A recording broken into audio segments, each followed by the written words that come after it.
Alors, donc, nous allons parler aujourd'hui de l'IA générative, mais en quelque sorte des compétences qui sont incontournables pour les étudiants en 2026. Donc, l'idée générale, c'est de parler de la réalité du marché du travail en 2026. Qu'est-ce qui vous attend? Quelles sont les réalités du marché du travail, vu l'évolution de l'intelligence artificielle actuellement? Nous allons essayer de parler des frameworks AI Fluent sur comment utiliser l'intelligence artificielle d'une manière très efficace. Et on va essayer de voir les compétences incontournables dans le secteur ou bien dans le marché du travail qu'un jeune étudiant doit pouvoir développer pour être apte et pour être à l'aise et bien démarrer sa carrière professionnelle. Nous allons essayer en plus de voir les métiers qui bénéficient le plus de l'IA. Donc, quels sont les métiers qui sont beaucoup plus impactés positivement par l'intelligence artificielle. Et si le temps nous le permet, nous allons essayer de démontrer un peu avec de petits cas pratiques sur l'utilisation de ces IA génératives, comment on peut l'utiliser pour certaines tâches telles que la rédaction de CV, la recherche d'emploi, ainsi de suite, et comment gérer certaines tâches avec l'intelligence artificielle. Et on va essayer de jeter un coup d'œil sur les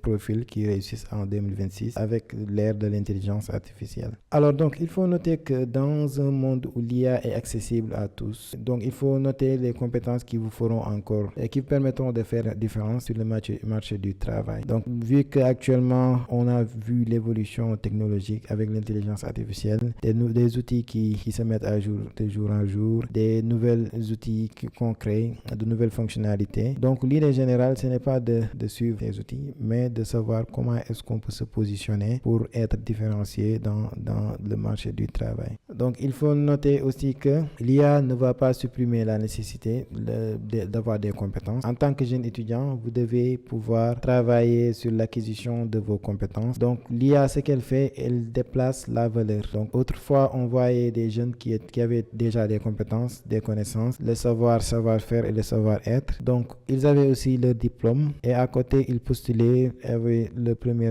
stage et ils démarraient leur carrière dans la tech peut-être et avaient un emploi par la suite. Mais aujourd'hui, ce que nous constatons, c'est qu'il y a une forte évolution des outils. À chaque jour, vous voyez un nouvel outil qui est lancé, donc une nouvelle technologie qui naît et de nouvelles pratiques aussi qui naissent. Donc, la position idéale d'un jeune étudiant serait d'avoir cette capacité à apprendre, à se mettre à jour, à assurer une veille technologique qui est rassurante, d'avoir cette capacité à résoudre des problèmes parce qu'actuellement, les entreprises recherchent des jeunes qui savent résoudre des problèmes et surtout aussi d'avoir cette capacité à utiliser l'intelligence artificielle, d'où l'IA générative et l'IA agentique et les autres concepts tels que les RAG, ainsi de suite, et savoir créer de la valeur. Donc la différence va venir là sur la création de valeur. S'il s'agit tout simplement d'utiliser l'IA générative pour effectuer des tâches, pour générer, donc je pense que tout le monde peut être en mesure de le faire. Maintenant, ce qui fait la différence, c'est l'authenticité et la création de valeur. Donc, essayons de voir un peu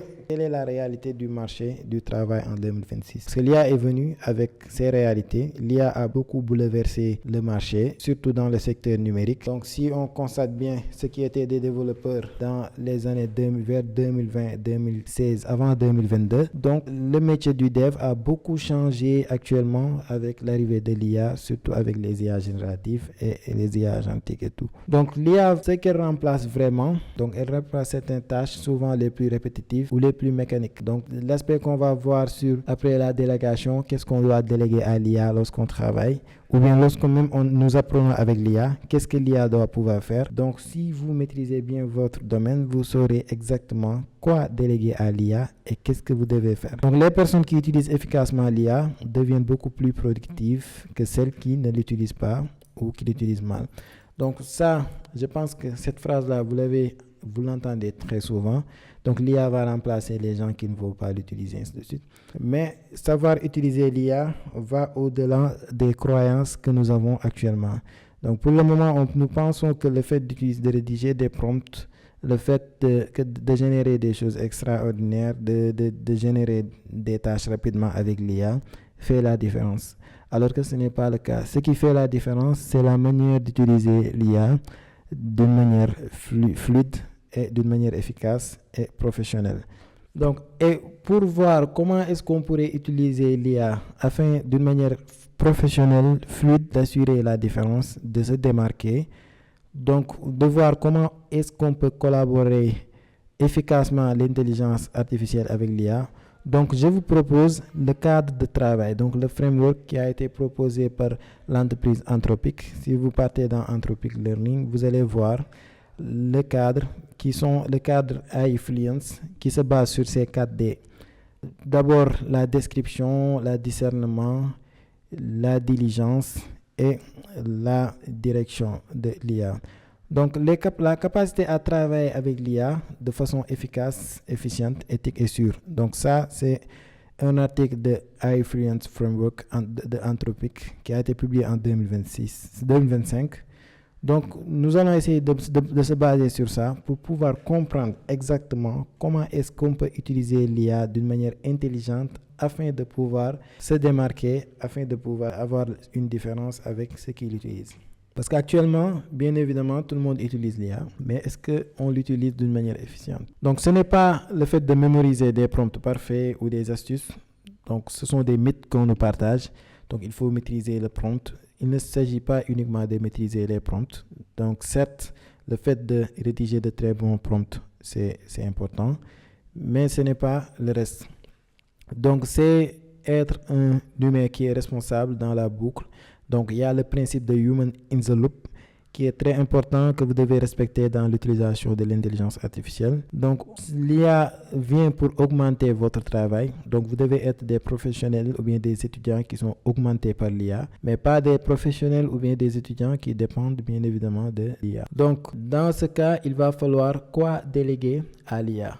Lorsque vous avez une tâche ou bien lorsque vous apprenez de nouvelles compétences, vous devez être en mesure de discerner quelles sont les tâches que vous devez déléguer à l'IA, d'où l'importance du D. Maintenant, le framework 4D qui a été proposé par Anthropic indique ces 4 compétences qui sont interconnectées entre eux.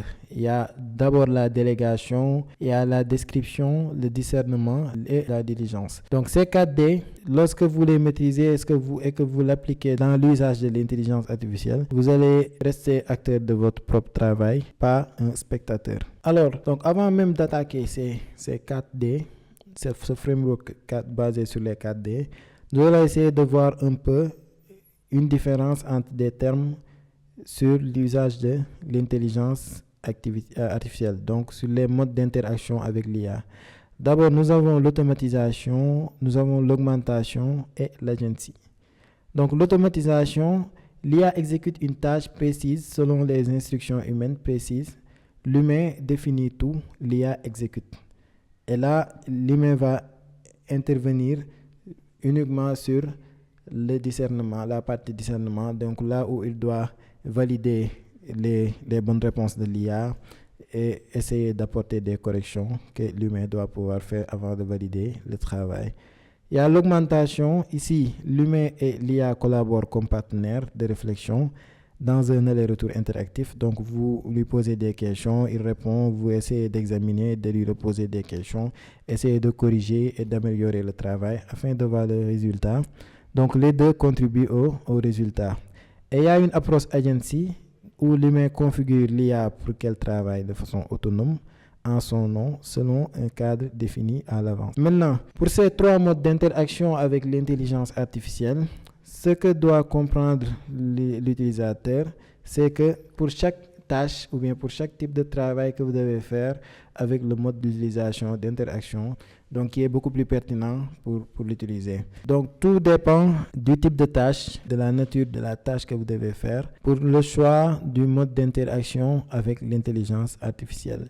Si vous devez automatiser, il y a des tâches répétitives qui sont qui vont de pair avec l'automatisation. Il y a des tâches donc, qui vous exigent à vous orienter vers l'augmentation. Et si vous devez aussi configurer des agents IA pour automatiser certaines tâches, configurer et laisser l'IA travailler de manière autonome, il y a des tâches qui répondent à ce besoin-là. Donc, pour revenir sur le framework AI Fluency de Anthropic, qui se base sur les 4D. Donc, on voit bien que le premier D, c'est la délégation. Avant même de rédiger le prompt, avant même d'interagir avec l'intelligence artificielle, il faut que vous décidez sur quoi vous devez déléguer à l'IA, quelles sont les tâches que vous devez déléguer à l'IA. Par exemple, vous avez un projet de développement d'application. Vous devez savoir quelles sont les tâches à déléguer à l'IA.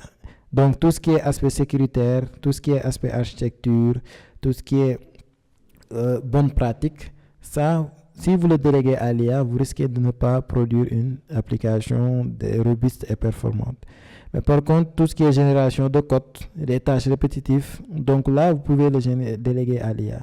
Donc, vous, en tant qu'humain, vous devez savoir exactement quoi déléguer à l'IA, ce que l'IA fait et comment répartir le travail. Et pour ce faire, il va falloir aussi que vous vous documentez en amont sur le modèle que vous utilisez. Par exemple, si je prends le modèle de Claude, les modèles d'Anthropic avec Opus Heku et les différents modèles. Donc, chaque modèle a ses spécificités. Chaque modèle a des tâches qu'il peut exécuter d'une manière très efficace. Donc, si vous vous documentez bien sur le modèle que vous utilisez, vous saurez exactement qu'est-ce que vous devez pouvoir déléguer à l'IA et qu'est-ce que l'IA va faire efficacement. Et vous, en tant qu'humain, qu'est-ce que vous allez faire comme travail. Maintenant, après avoir terminé cette phase de délégation, donc vous avez réparti vos tâches, vous savez déjà qu'est-ce que l'IA va faire pour vous et vous, qu'est-ce que vous allez faire comme travail personnel.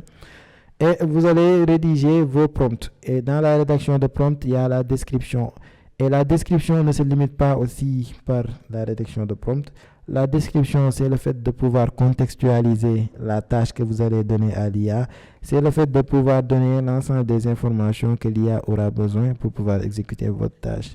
Donc, vous devez décrire clairement ce qu'on veut, ce que vous voulez, comment vous le voulez et que l'IA s'y prenne. Et comment aussi elle doit se comporter en lui donnant des contraintes claires pour que l'IA puisse exécuter la tâche comme vous le voulez. Et après, en troisième lieu, il y a le discernement. Et au niveau du discernement, vous devez évaluer avec un œil critique ce que l'IA produit. Donc, un vrai professionnel, un bon apprenant, ne doit pas tout prendre de ce que l'IA lui génère. Donc, à chaque fois, il doit regarder avec un œil critique ce que l'IA produit, comment l'IA raisonne, et quelle est la démarche que l'IA a utilisée pour résoudre telle ou telle tâche ou bien pour générer telle ou telle demande, requête que vous avez fait. Et comment aussi l'IA se comporte. Et dans ce cas, vous allez pouvoir évaluer et valider les résultats. Et en fin de compte, nous avons la diligence donc, qui vous invite à rester responsable, qui vous invite à être transparent, à faire des vérifications finales et surtout à choisir quels sont les outils que l'IA va utiliser. Vous ne pouvez pas vouloir développer une application sans pour autant faire le choix de la stack technologique. Et si toutefois vous demandez à l'IA de vous coder l'application, l'IA va choisir la stack selon ses performances, sur quoi il est beaucoup mieux entraîné. Et dans ce cas, vous, en tant que développeur, vous n'allez pas pouvoir maintenir la plateforme si l'IA choisi un stack qui n'est pas à votre portée et vous ne saurez pas comment améliorer le travail et vous allez serez trop dépendant de l'IA. Alors, au lieu d'être augmenté par l'intelligence artificielle. Alors, donc pour la délégation, le premier D qui consiste à la délégation, il consiste à décider qui fait quoi entre vous et l'intelligence artificielle. Donc, décider ce que les humains doivent faire, ce que l'IA doit faire et comment répartir le travail entre les deux. Donc, à cette phase, vous devez pouvoir définir qu'est-ce que vous devez faire et qu'est-ce que l'IA doit faire. Et vous devez vous baser sur ce petit cadre-là. Déjà, le problème awareness, la plateforme awareness et task delegation. Donc, comprendre clairement son objectif avant même d'ouvrir un outil IA. Donc, lorsque vous avez une tâche à faire ou bien un projet à réaliser, vous devez comprendre en amont exactement qu'est-ce que vous devez faire, quels sont vos objectifs, quel est le problème que vous devez résoudre avant même de toucher à un outil IA. Et après, vous devez choisir le bon outil IA selon la tâche. Donc, les modèles de langage, les LLM, chacun a ses spécificités. Chacun est bien dans certains domaines. Donc, vous pouvez essayer de faire un benchmark, faire des veilles technologiques pour voir quel est le meilleur modèle, quel est le meilleur outil IA qui vous permet de réaliser la tâche que vous avez déjà étudiée, que vous voulez réaliser. Alors, et en fin de compte, vous devez répartir le travail selon les forces de chacun. Donc, essayez de voir quels sont les IA qui peuvent faire telle ou telle chose. Quand il s'agit de la créativité et du jugement humain, donc là, vous ne pouvez pas le confier à l'intelligence artificielle. Quand vous voulez exécuter des tâches répétitives, vous pouvez le confier à l'intelligence artificielle. Donc, tout dépend du type de tâche et des objectifs que vous voulez atteindre. Et pour la description, donc, c'est une sorte de communication. Il faut savoir comment bien communiquer avec l'IA. Même dans la vie, si vous ne savez pas bien communiquer avec les gens, donc vos requêtes ne seront pas bien traitées. C'est pareil aussi avec l'intelligence artificielle. Plus une conversation est claire, plus la réponse de l'IA est exhaustive. Donc, il faut savoir communiquer efficacement avec l'intelligence artificielle, définir les résultats attendus, guider son approche, préciser son comportement en lui donnant des contraintes. Et dans ce cas, vous devez gérer le product description, le process description et la performance description. Donc, vous devez aussi obligatoirement voir ce que vous voulez obtenir. Donc, identifier le format de sortie. Par exemple, vous voulez rédiger un rapport. Vous demandez à l'IA de vous rédiger un rapport. Il va falloir que vous saviez que le rapport, vous devez le générer en format doc ou bien en PDF. Vous devez tracer des diagrammes de Gantt. Vous faites du management de projet. Là, vous devez savoir que ce diagramme, peut-être vous le faites avec un fichier Excel et l'IA peut générer des fichiers Excel. Donc, si toutefois, vous devez générer un format fichier Excel et que vous choisissez une IA qui n'est pas très top dans la génération de fichiers Excel, donc vous n'aurez pas ce que vous voulez. Et pour la description du process, donc vous devez donner à l'IA une information sur comment il doit s'y prendre. Étape par étape, plusieurs perspectives, comment est-ce qu'il doit faire, quelle est l'approche ou bien la démarche qu'il doit suivre pour pouvoir réaliser la tâche. Et en fin de compte, la performance description, donc comment l'IA doit se comporter, elle doit être concise, critique ou bien encourageante, ainsi de suite, pour mieux peaufiner la réponse. Donc là, on a un exemple. Donc si on ne se base pas sur une bonne description, sur le product description, le process description et la performance description, on peut lui poser des questions en savoir explique-moi Python. Mais par contre, on peut exiger, en lui disant d'agir comme un professeur de Python, construire un plan d'apprentissage sur 30 jours avec des exercices. Et là, on lui a donné des contraintes, on lui a aussi donné un rôle à suivre et aussi, surtout, on a préciser le nombre de jours sur lesquels on va apprendre Python. Donc, c'est la base de l'utilisation de l'IA Fluentsin. Si vous savez bien quoi déléguer à l'intelligence artificielle et que vous savez aussi bien rédiger des prompts, quand on parle de description, on parle de prompt. Et si vous savez bien décrire la tâche que l'IA doit respecter, donc vous aurez de très bons résultat. Et après, il y a le discernement. L'IA peut se tromper, l'IA peut halluciner, ça vous le savez. Donc, il va falloir que vous évaluez de façon critique ce que l'IA produit. Donc, comment elle y arrive et comment elle se comporte pendant l'échange. Donc, et dans ce cas, vous devez vous baser sur le product discernment, le process discernment et la performance discernment. Donc, en premier lieu, vous devez vous poser la question à savoir si le résultat est exact, si le résultat est pertinent ou bien si ce que l'IA a généré est vraiment utile. Et après, vous allez passer au raisonnement de l'IA, à vérifier si le raisonnement de l'IA tient à la route. Donc, est-ce que l'IA a fait des erreurs et de vérifier le travail. Et est-ce que aussi, par rapport aux contraintes que vous avez données lorsque vous rédigez votre prompt, la description, est-ce que par rapport aux contraintes que vous avez données, est-ce que l'IA a bien respecté les contraintes? Donc, il faut toujours vérifier, comparer et surtout remettre en question les réponses que vous donne l'IA. Et en fin de compte, la diligence. Donc, il faut rester responsable du premier prompt au résultat.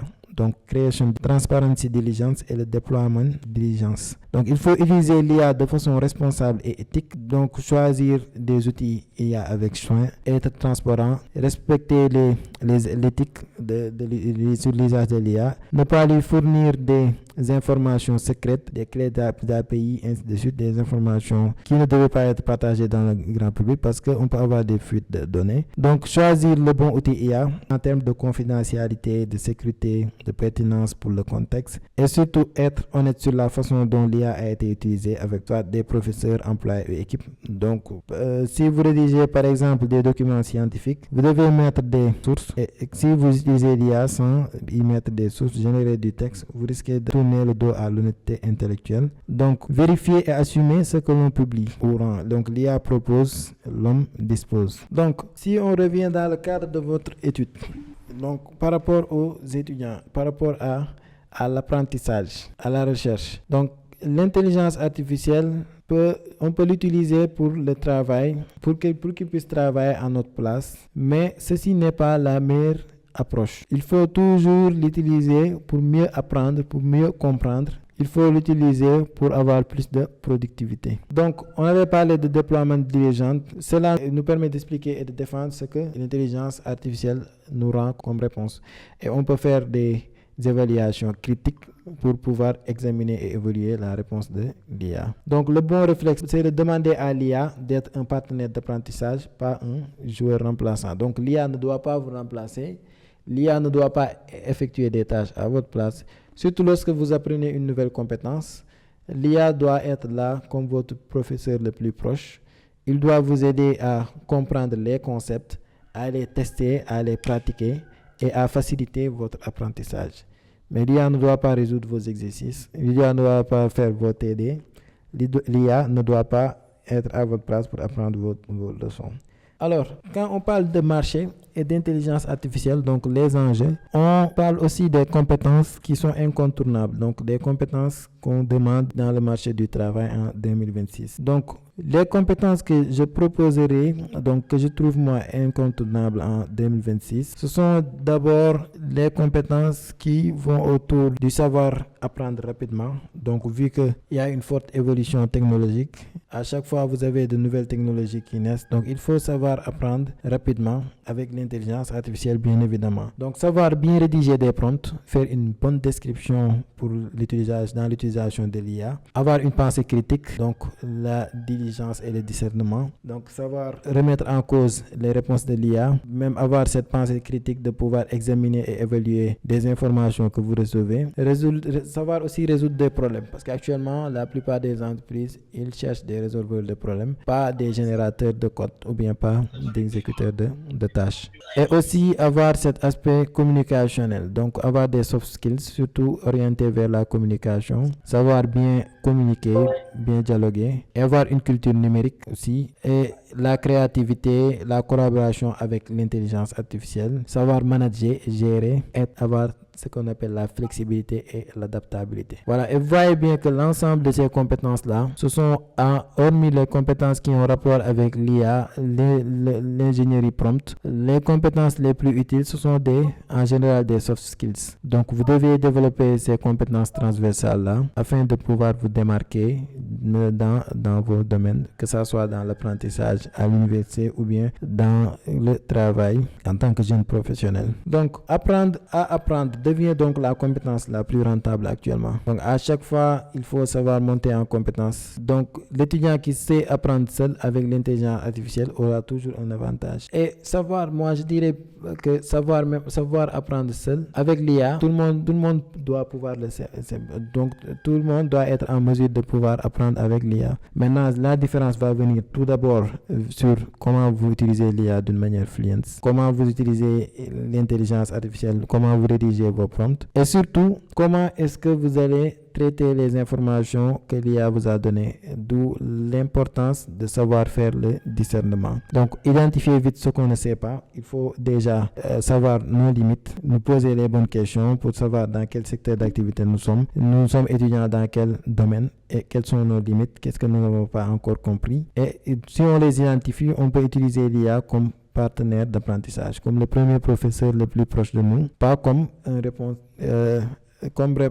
répondeur automatique, quelqu'un qui répond à toutes nos questions, mais quelqu'un qui nous donne des informations, qui nous explique les concepts, qui nous permet à comprendre à première vue les concepts. Donc, vous devez transformer chaque échange avec l'intelligence artificielle en compréhension durable. D'où l'importance de la délégation, savoir qu'est-ce que vous devez déléguer à l'IA, comment l'IA va vous aider, et la diligence, comment est-ce que vous allez utiliser l'IA pour pouvoir apprendre telle ou telle compétence, traiter et examiner les réponses que l'IA vous a données. Donc, pour la rédaction de prompt, il faut tout d'abord savoir maîtriser le deuxième D de l'IA Fluent, qui est la description. Donc, la description, moi, j'adore bien le cadre de prompt qui se base sur rôle, contexte, tâche, contrainte et format. Donc, pour rédiger des prompts.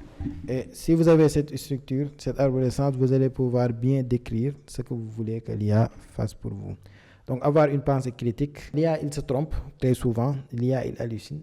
Même si les modèles, les LLM deviennent de plus en plus performantes, mais il faut toujours avoir cette pensée critique. Donc, parce que l'IA répond en fonction aussi des contextes. Si dans votre description, vous êtes trompé dans le contexte, là, vous pouvez avoir des réponses qui ne sont pas bien adaptées à vos attentes. Donc, il faut toujours vérifier et comparer les réponses que l'IA vous a données.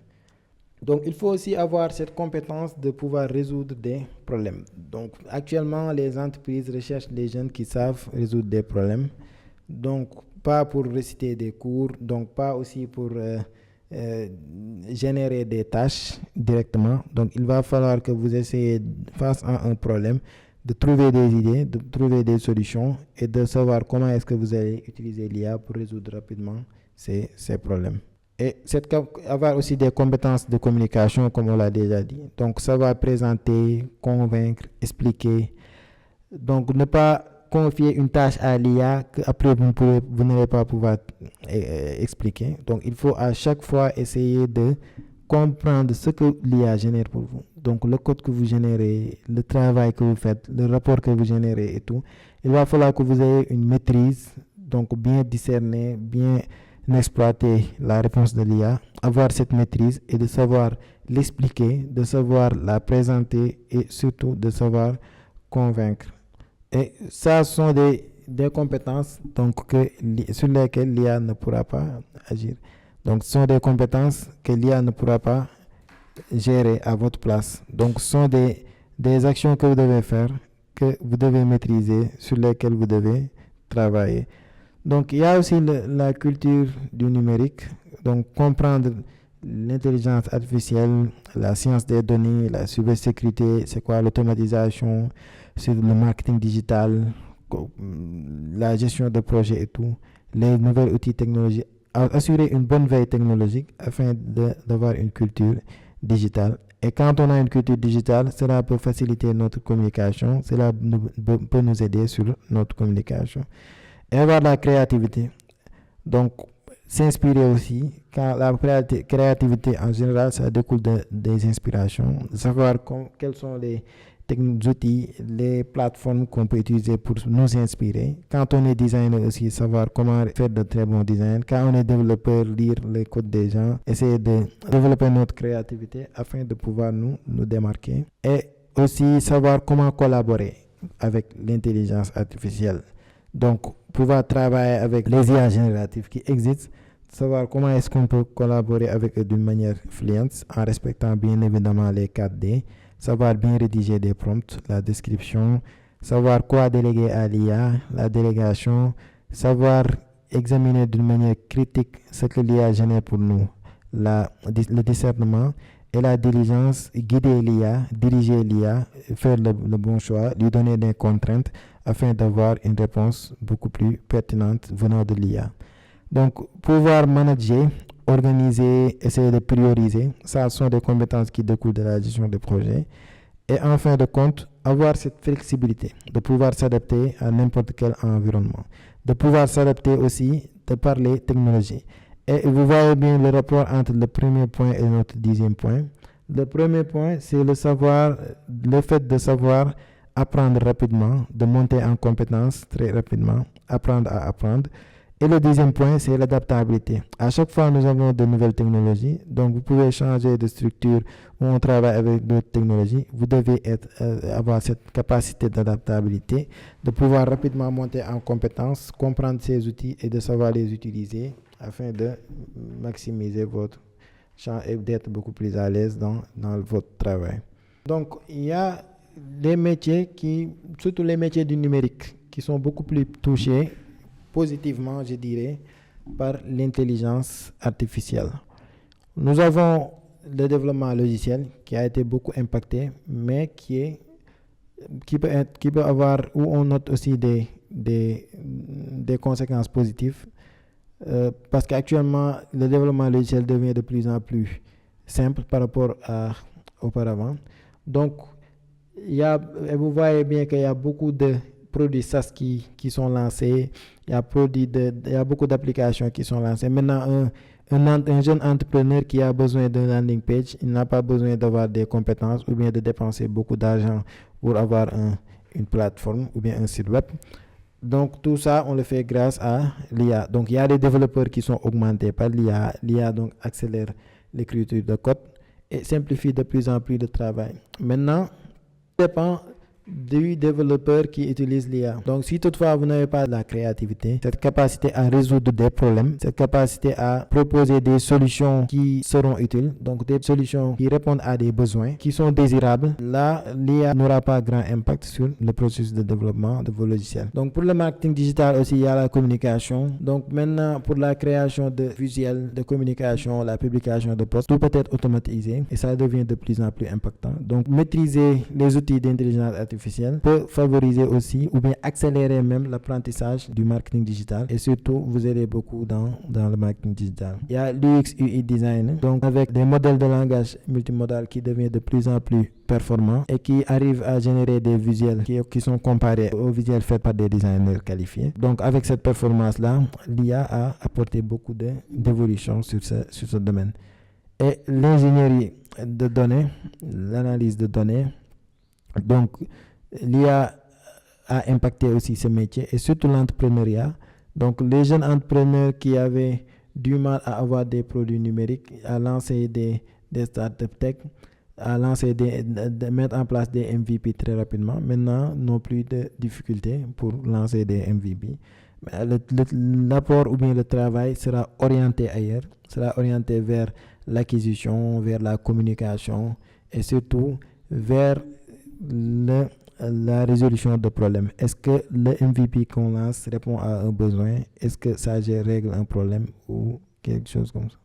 Alors, donc, si vous avez des questions, on peut essayer de répondre à vos questions. On peut essayer d'avoir quelques petites minutes pour débattre ensemble.